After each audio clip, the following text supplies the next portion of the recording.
In this video, I'm going to teach you how to teach your dog to follow a lure. For some dogs, teaching them to follow a lure can be pretty straightforward, pretty simple, because their food motivation is so high, they just kind of follow your hand and they do it. For other dogs, teaching them to follow a lure can be a bit more tricky, a bit more of a pain in the ass, but you can still do it. It just takes a little bit more time and patience and a little bit more of a methodical approach. But no matter which end of that spectrum your dog is on, it's worth your while to teach them how to follow a lure efficiently, and also get the practice in for you, get the muscle memory in for yourself. Because the better you can move and the better the dog can follow the lure, the easier it is to manipulate their body position and get them in the positions you need them to teach them different behaviors. Let's get started.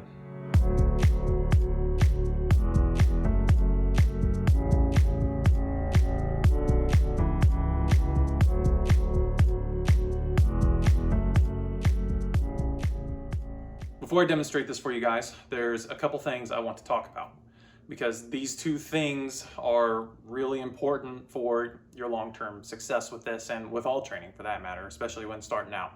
The first one is you want to make sure your environment is conducive for learning this. Anytime you're trying to teach a dog a new skill, including following a lure, it's important that your environment is very calm, quiet, and comfortable. You don't want a bunch of extra unnecessary stuff going on around you that could potentially pull the dog's focus off of you and onto it. And comfortable, because you want the dog to feel safe in that environment. If the dog feels a little uneasy about the environment, or they're wanting to check everything out because it's also brand new to them, that's also going to pull their attention off of you and onto other stuff.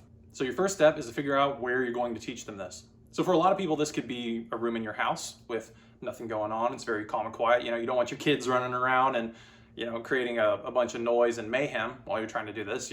Everything should be pretty chill. You can also take it to a yard, your front, backyard, whatever, just somewhere around your house, as long as, once again, there's nothing crazy going on. And secondly, you want to make sure that your dog is motivated for food.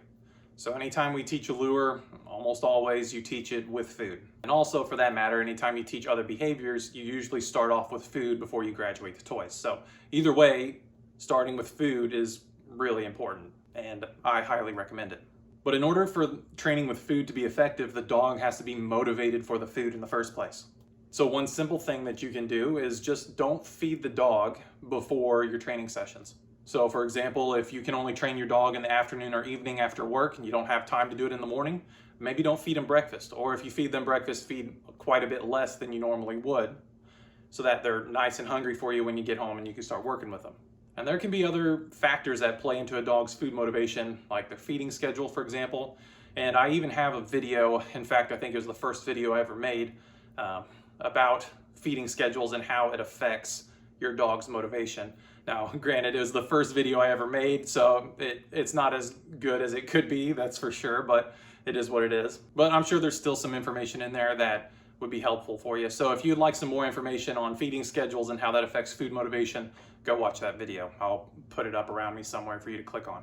Once you have those two things, a proper, calm, quiet, and comfortable environment, and your dog is motivated and eager and ready for food, we're ready to go.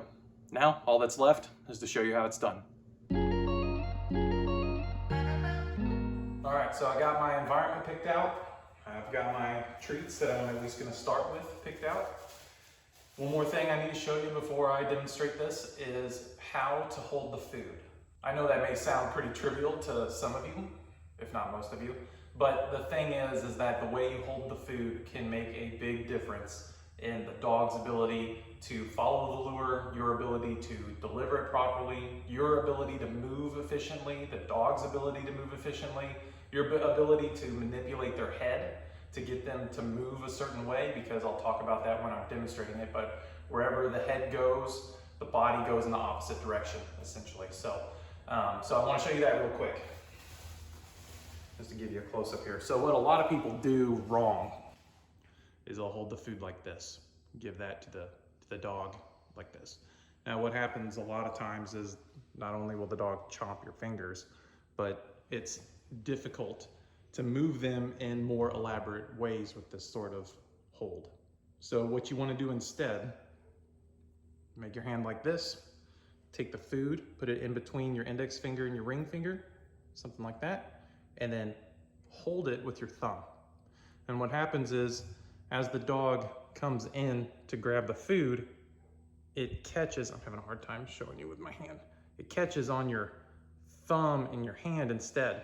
And they can scoop it out if you move your finger or your thumb out of the way. Or if you want to block them, which we'll talk about that in a little bit, and not allow them to get it right away because you need them to follow the lure harder, you can do that as well. And so your delivery and your timing can be pretty precise with your thumb movement on or off. So in between your index finger and your middle finger, and then braced with your thumb, and then release your thumb to let them have it or cover it to block it. So the first thing you need to do is make sure that whatever food it is you're offering them is something that they want to work for. It's something that is actually going to reinforce them. And my procedure for that is pretty simple. I give them a piece of the food. If they take it and they stay somewhat engaged, meaning he's not sniffing the ground, checking out on me, going to do something else, then I'd say it's going to be enough. So he stayed with me. And so he's not breaking any engagement away from me or off of me anyway. So I think he's going to do just fine.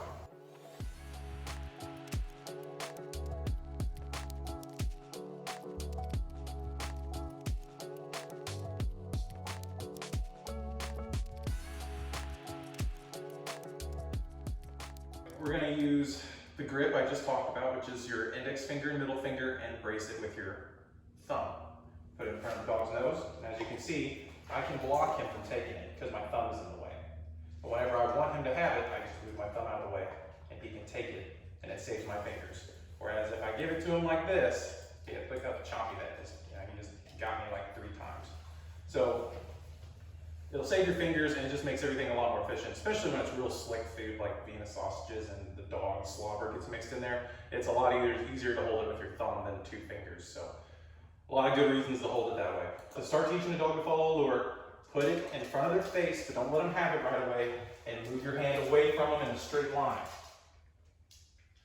Yes. Wait for the dog to push into your hand before marking and then rewarding them. So he's pushing into my hand, then I release it to him. Now if you don't have a conditioned marker established, this is a good time to establish it if you want.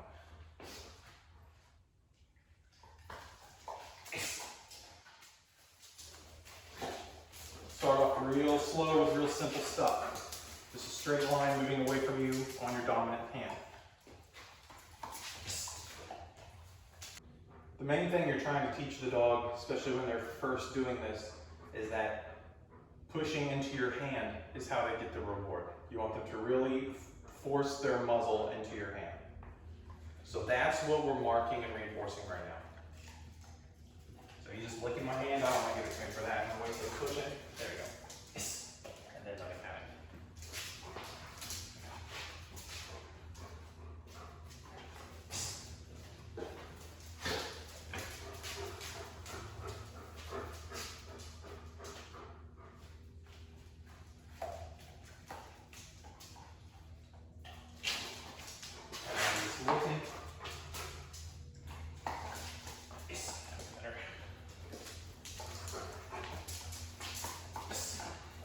So that's really all you're looking for.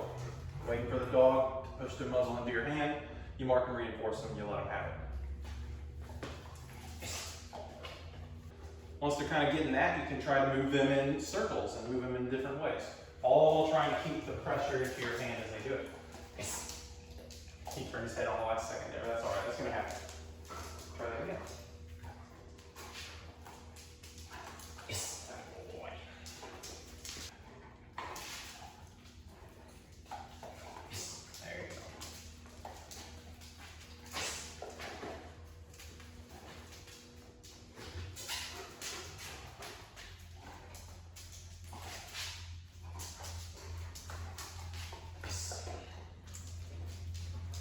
Really, once you get a couple circles going in both ways, you're pretty well ready to start trying to manipulate them into different positions, like the heel position.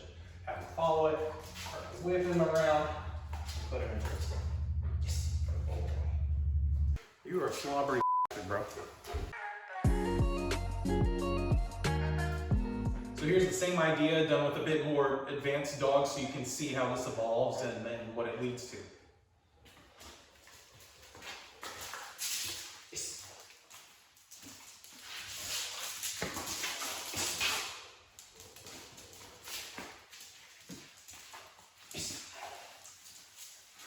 Hopefully you can see how hard she pushes into my hands for it.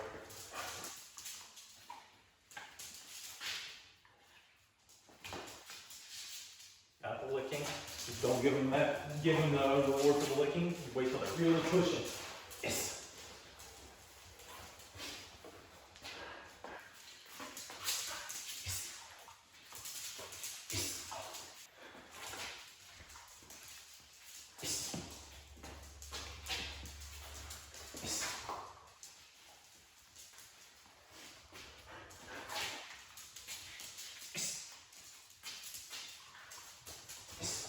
What I'm doing is a push into her.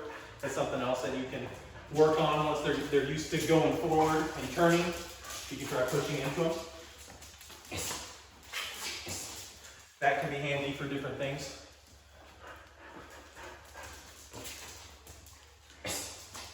Like teaching it down, that's how I like to teach down, is a push in and down.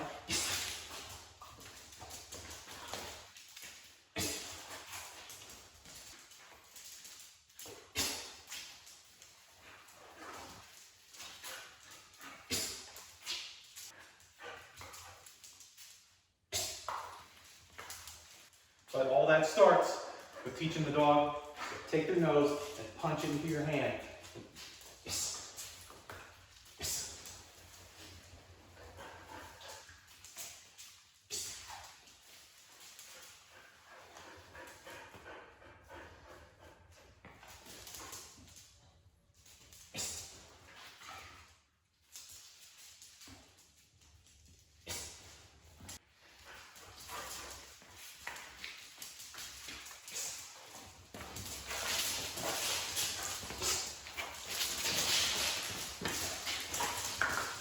Also, when you hold your food, the way we talked about, you can turn this all into a food chase game pretty easy without getting your fingers chomped off.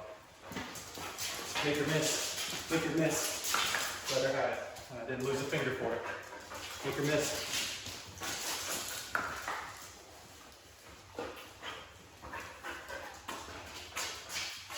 So there you have it. There's a quick little tutorial on how to teach a dog to follow a lure.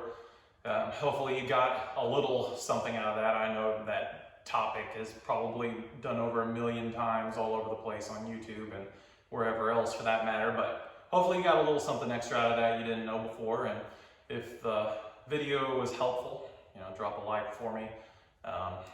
Maybe leave a comment and let me know what you think about this style of video. If you like it and you want to see more of this style, let me know. If you thought it was complete trash and you hate it, please let me know, because ultimately, I'm making these videos for you guys. And if you're not getting any value out of it, if it's not helping you any realistically with your dogs and your training and all that sort of stuff, then there's no point in me making these videos. So let me know. Let me know what helps and what doesn't help. And I'll get better over time with your feedback. So anyway, I hope this video helped.